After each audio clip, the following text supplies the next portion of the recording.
Hi, I'm Lauren Pettigrew, Head of Business Engagement at the Leadership Sphere, and I'm joined here with Madison Robinson, who is a Senior Project Manager with Down Syndrome Victoria.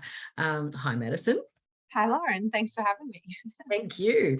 TLS, we're a leadership development company and have provided over 15 scholarships this year to organisations and individuals who are out there making a difference, working with organisations that are close to our heart. My sister has a daughter called Sienna who's got an extra chromosome, so has Down syndrome herself. And my managing director noticed that I was following Down Syndrome Victoria on LinkedIn and said, hey, can we do something for this organisation? So we'll show you a picture of Sienna at some point during this. And that's part of my drivers for wanting to do something with your organisation. So Madison, I guess, could you tell us a little bit about what Down Syndrome Victoria are doing? Yeah, absolutely. So Down Syndrome Victoria is the statewide peak association, and we represent people with Down syndrome and their families. We're a not-for-profit and a community-based membership association, and we've actually been representing families since 1978, so a little while. But our main mission is we work alongside people with Down syndrome and their families to reach their potential and live the life they choose. I think one of the major things that we've done in the last couple of years is establish the Advisory Network, which is a group of 6 adults with Down syndrome. We meet once a month, and we basically do everything from the strategic plan to working on the annual report. They attend the annual general meeting, but they really are present at every level of our organisation and make sure that the voice of people with Down syndrome are heard and implemented at Down Syndrome Victoria. Awesome. I love it. And Phil and I, our managing director and founder, are pretty excited to be working with your advisory network. In November, I think we'll be doing a workshop with them as well, which is exciting. Yeah. And so, Madison, you came along to our Dare to Lead program, and what were your thoughts? How has it impacted you? Yeah, I mean, I was incredibly thankful and grateful to have the opportunity, and really, really value the partnership that we now have with TLS, because it has broadened, I guess, our horizons and brought in new opportunities for not just myself, but for the advisory network. So yeah, really thankful for the partnership. But I think that the experience that I have gained, not only from working with yourself, Lauren, and with Phil, but the connections that you get with other participants in the program, those that are leading industry experts within the not-for-profit space, but then also within the corporate world. I think it's a really great breadth of knowledge and understanding that you gain from your mentors and then also from those that you're working with.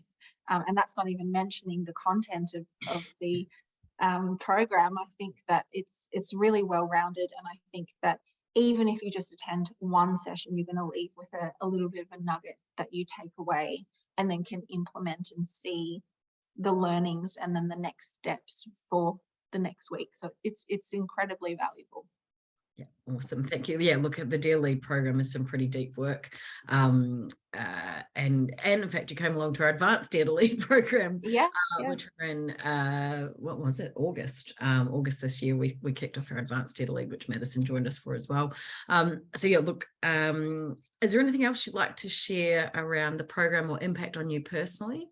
Yeah, I think that it gave me the confidence to take a step back and evaluate what I was doing, and make changes and not just kind of keep on keeping on.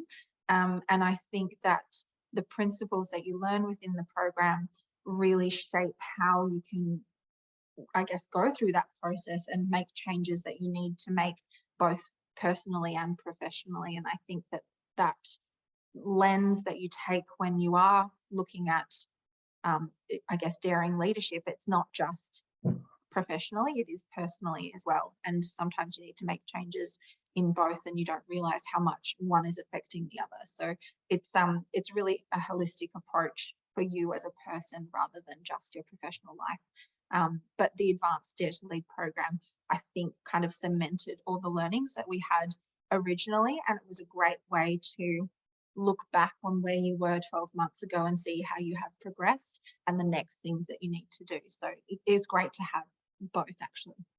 Yeah, and I was the same. It was our pilot program, so I was in there with you in that, whoa, this is where I was 2 years ago versus now, and what have I Yeah, applied and learned? I personally found it made me, as you're sort of saying, better both personally and professionally after completing the program. In fact, more than 90% of our participants have said it's changed the way they live, the way yeah, they lead, or both, which is sounds like you're confirming that for us as yeah, well.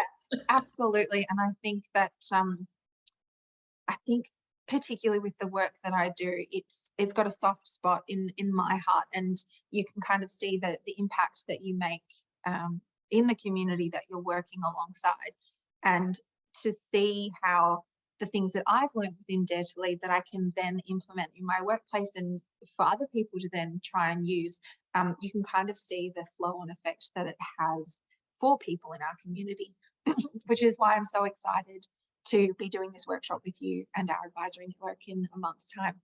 Yeah, no, it's amazing. This is a group of people out there and talking about the potential and possibilities and, and speaking publicly. So, yeah, if we can help with getting them a clear, louder voice, then it's pretty exciting too. So awesome. Thank you so much, Madison. No worries at all. Thanks for having me.